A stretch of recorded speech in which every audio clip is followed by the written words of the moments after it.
今仔日中部大雾影响视线，台中国际机场到早起10点为止，国内线到5只航班取消，国际线上无2班延前，有不少旅客行程拢受影响。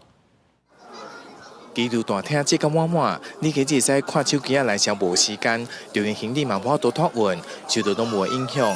台中机场27号上午，未少班机延误或者是取消，和未少旅客烦恼行程受到影响。我想不到呢，昨天天气那么好啊，怎么今天早上变成雾茫茫的？有耽误很多，然后我们如果有带小孩，根本就超不方便。为什么？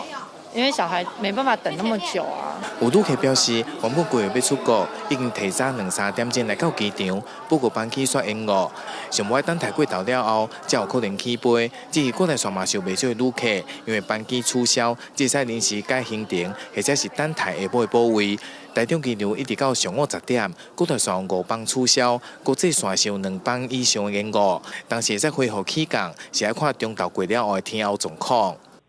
因为近日是天气回暖的状况，那南边来的水汽呢比较多一点，那容易在台湾海峡海温比较低的地方就容易产生低云或雾的状况。应该是在这个春季这一个季节是容易有起雾这一个情形，所以可能民众可能要如果有这个出游或出差的规划或者返乡的规划的话，可能就要把这因素纳入考量。台中气象站表示，这波拢无影响，预算会继续到下个月3号了后，尤其进入春天了后是会更较明显。观光学者表示，最近受到动物的影响，民众若是有出国的规划，建议应该避免较早班出的班机。另外，早起6点伫国道1号南向162公里处，嘛有驾驶疑似因为浓雾，家己弄到地磅站，造成2个人受伤。确切肇事原因，警方还佫进一步调查。